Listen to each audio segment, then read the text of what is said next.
Oromoon ajjeesiinaa bakka Oromoon hin du'in. Oromoon firan qabu jedheera yeroo baay'ee. Akka tokkummaa isaatti akka garaa laafummaa isaatti firan qabu. Hunduu kan isa nyaachuu qabu.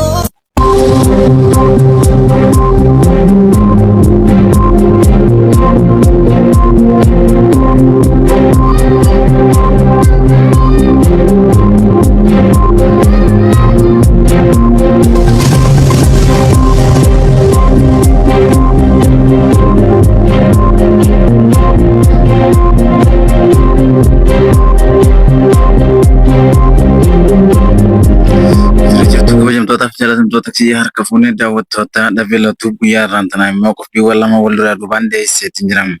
Taatee dhiyeenya kana godina Arsii keessatti mudatame keessatti wal qabate ibsa guyyaa irraan tanaa koomishiniin aanaa Zeeruu baasee fi yaada uummataa wal qabsiisee isinii dhiyeesseetti jiran. Koomishiniin aanaa Zeeruu ibsa garaagaraan wal duraa duubaan maxxanseetti jiran. Kanaanis akkana jechuun kan eegale gochaa Abbaa Shaneen hawaasa ganda Diidoo irratti raawwateen gocha diinummaati jechuun ibse. Godina Arsii aanaa Zeeruu ganda Diidoo Diisiitti marii hawaasaa gaggeeffameeti jira jechuun koomishiniin aanaa Zeeruu ibseeti jira.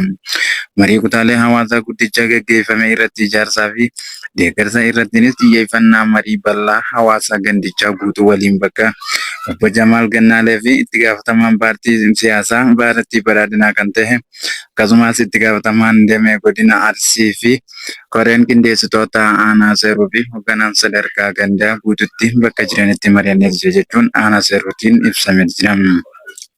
Koomishiniin aanaa Zeeruu itti gaafatamaan siyaasaa waajjira paartii Badhaadhinaa damee godina Arsii lixaa Obbo Jamaal Gannaalee mootummaan waan hundaanuu kaleessa har'aas baruus uummata Diidoo cinaa akka jiru dubbachuunis nageenya uummata mirkaneessuu fi deebisanii qubsiisuufis kan hojjetu ta'uu kaasuunis uummanni keenya qaama nageenyaa cinaa dhaabbachuun eeruu kennuu fi murteessaa ta'uunis eeraniiti jiran.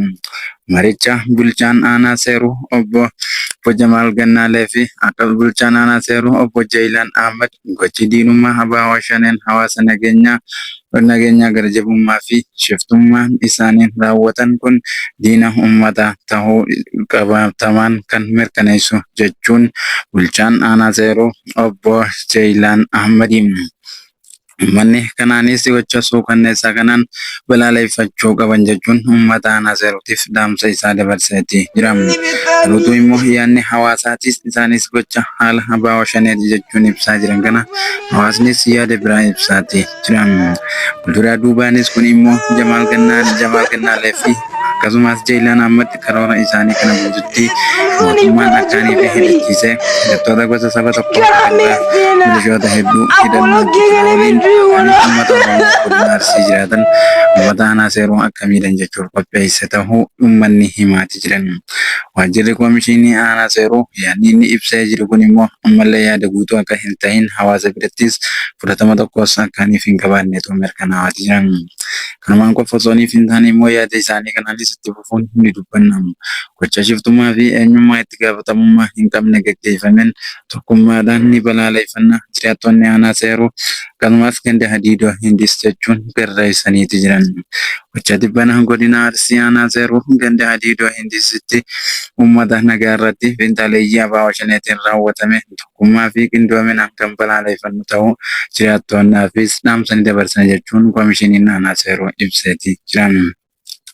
Innis haala kanaan kan ibsu immoo milishoota gosa Amaaraa qofa hidhachiisee jechuun yaada hawaasaati. Milishoota gosa Amaaraa qofa ta'anirraa hidhachiisuun uummata magaalaa irraa diboota bitatanii akkasumas beelada hedduu bitanii gara deemaa jiran tarkaanfii milishoota Amaaraa kanaan lubbuun isaanii darbanii jiran jechuun uummanni hawaasaa yaada isaanii dho'isaadhaan dabarsaati jiran. Koomishiniin aanaa Zeeruu immoo haala kanaan kan dho'isaa jiru bulchaan godina Arsii Obbo Ibrahim Kadir hoogganaan itti aanaa biiroo maallaqaa Oromiyaa Dr. Shannaa fi Tashoomaa TV hoogganaan sadarkaa gargaarsa godina Arsii Zeeruudhaatii fi akkasumas ganda Diidoo Hindisaaritti argamuun taatee dhibbana gochaa fiinxaleeyyii Shanee raawwatame kana maraa'uu akka balaaleffatan jechuus beeksisaniiti jiran.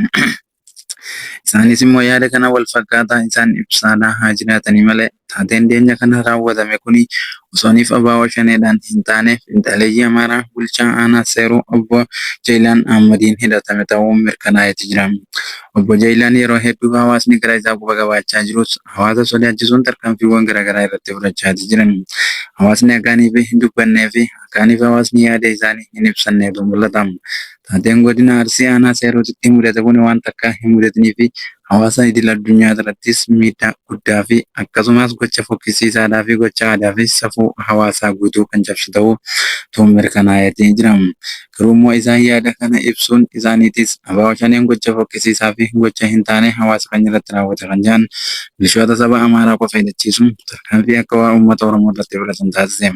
Uummanni Oromoo gocha kana immoo waan takka hin mul'atin. Uummanni Oromoo mana Oromoo gubanii hin beekan. Uummanni Oromoo mana nama ofii gubanii osoo hin beekin gadi dabarsanii milishaa saba Amaaraa godina Arsii keessa gubatanii jiran hidhachiisuudhaan akkaaniif abaaboo shanee ofirraa dhorkisan jechuun ibsanii turan. Osooniif hawaasni Oromoodhaa kan naannawaa jiranii milishoota godina sanii akkamiin milishaa saba tokko qofa hidhachiisuun hawaasa irratti bobbaasanii jechuun taatee ajaa'ibsiisoo ta'e. Bulchaan aanaadhaa immoo bulchaan aanaa Seeruu obbo Jeelaan Gadir taateen taa'ame kun immoo waan hedduu takka isaan gaddisiisa ta'uu fakkaatus garuutu immoo gocha kana ni balaaleffannaa finxaaleeyyii shaneeti jechuun ibsaatii jiran.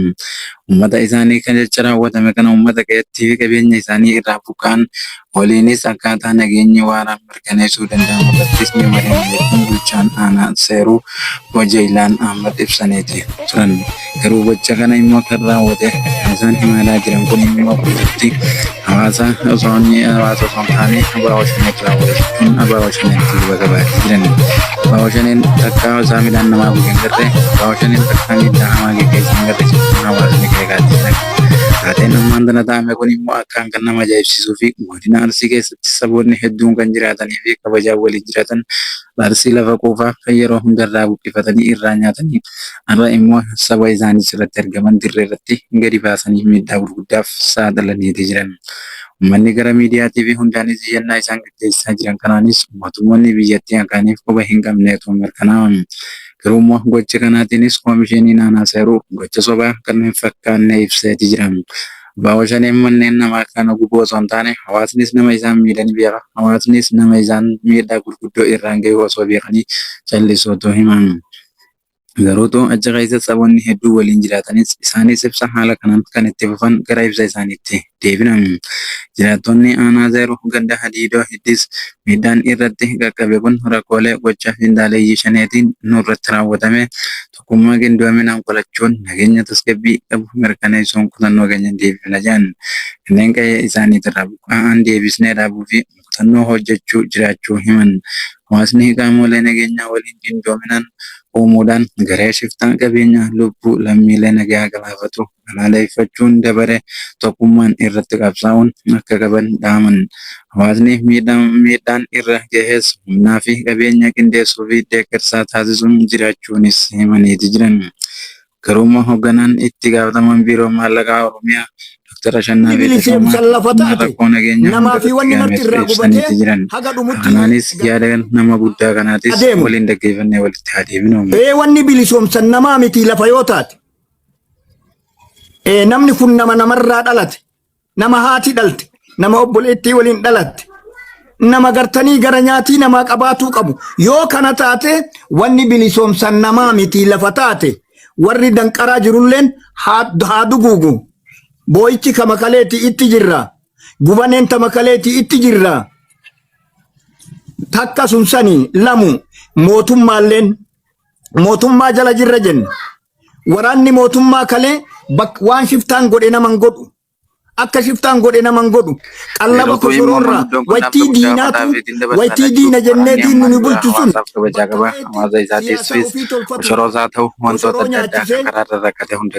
Shaayii obaasee akkasitti sossobee nama ofitti qabee ka miidhame san akkasitti wayyeessee siyaasa ofii jajjabeeffataa ture.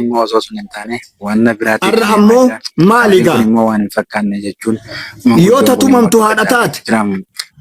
Yoo gartanii katumamu abbaa taate, yoo jaarsi gartanii gatiin qabaatin, yoo dubartiin gatiin qabaatin, yoo ilmi gatiin qabaatin, yoo dubartiin gartee kalee daa'imsi isii hospitaala isinii ijaar alatti deet deettuun miidhama jedhan har'a danqaraa keessatti deettee qilleensa jalatti deettee daa'imni achitti irraa duute isiin achitti azabamte maali gaa maqaan mootummaa kanaa bareeda ta'a ga'eema mootummaa kanaatu hagana tarkaanfii hedduu fudhachaa ture gadi dabra immoo arsii fi harargee sanitti jiraama harargee keessattis tarkaanfii addaa kan dhiyeenya kana shufeerota harargee irratti fudhatamaa jiruun shufeeronni harargee hedduun isaa rakkatu ka ummata maal ta'e akkam ta'e jedhee halkanii guyyaa ummataa dhimmamu ulamaa'uma biyya keessa jiru maalitti dhume hayyuun kaleessi dhume hayyuu Haaji Adam Saaddootu jecha takka qofa jedha Haaji Adam Saaddoo Shaambal Alii Muusaa jedhanii nama hedduu hayyuu hedduu hedduufis rakkina isaan irratti gahamaadhaa jiru kanaafis kan yeroo hedduu bocarraa hin kenninees kan namaan durattis callisaadhaa turan har'a immoo taateen kun isaan dhimma gadi baanii akka dubbataniitu mul'ata.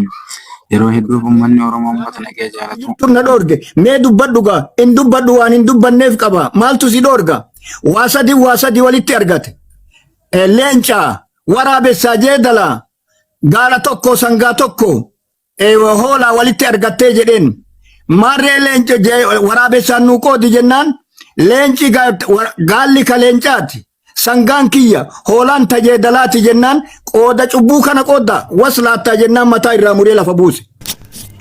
Jeedo anaasitu afeenu wan kana maraafuu ibsa wal duraa duubaan haala manguddoon kun ibsaadhaa jiruun taateen arsii keessatti ta'amaa jiru gocha hamaadha.